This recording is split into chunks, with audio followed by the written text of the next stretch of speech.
اور فرمایا رسول اللہ صلی اللہ علیہ وسلم نے فرمایا جو کسی کے ساتھ جھگڑا کر لیتا ہے اور وہ اپنے آپ کو حق پر سمجھ رہا ہے، من ترک المراء وهو محق، وہ کہتا ہے میرا اتنا حق بنتا ہے، وہ کہتا ہے نہیں میرا اتنا بنتا ہے، یہ اپنا حق چھوڑ دیتا ہے حالانکہ یہ حق پر تھا، فرمایا میں اس کے جنت میں محل کی ضمانت دیتا ہوں، اس کو نعم البدل ملے گا۔ اور فرمایا رسول اللہ صلی اللہ علیہ وسلم، فرمایا جو شخص غصہ اس کو آیا کسی وجہ سے اور وہ غصہ نافذ کرنے پر قادر بھی تھا، وَهُوَ قَادِرٌ عَلَىٰ أَن يُنَفِّذَهُ مَنْ قَدَمَ غَيْظًا، جھگڑا ہوا، کسی نے اس کو گالی دے دی یا تھپڑ مار دیا، یہ زیادہ طاقتور ہے، وہ کمزور ہے، یہ اس کو اس سے زیادہ تھپڑ مار سکتا ہے، زیادہ گالیاں دے سکتا ہے، لیکن اس نے غصے پہ قابو پایا اور غصہ پی گیا۔ رسول اللہ صلی اللہ علیہ وسلم فرماتے ہیں اس نے یہاں بدلہ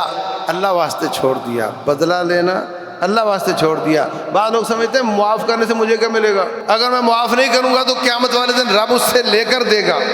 معاف کر دیا تو پھر رب نہیں لے کر دے گا تو میرا تو نقصان ہو گیا۔ ایسا نہیں ہے، اگر تو اس سے بدلہ لے گا تو تو سمجھتا ہے کہ میں حق پر ہوں، ہو سکتا ہے تو حق پر نہ نکلے، ہو سکتا ہے تیرا بدلہ بنتا ہی نہ ہو، اور اگر بدلہ بنتا بھی ہوا تو جتنا ظلم کیا اس نے اتنا بدلہ ملے گا، اور اگر تو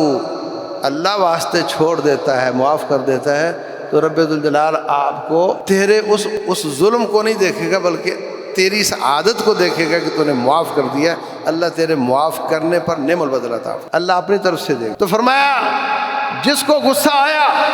اور اس سے وہ پی گیا اور وہ غصہ نکال سکتا تھا، اللہ تبارک و تعالیٰ قیامت والے دن جنت کی حوروں کو کھڑا کرے گا کہ جتنی جون سی تم پسند کر لو وہ تیری ہیں، باقی بعد میں باقی جنتیوں کو ملے گی، ورائٹی پسند جو یہاں پہ اپنا غصہ پی جاتا۔ تو میرے عزیز بھائیوں، کتنی بار گھر والی سے جھگڑا ہو سکتا ہے اور آپ کو پتا ہے کہ میں اس کے تھپڑ لگاؤں تو یہ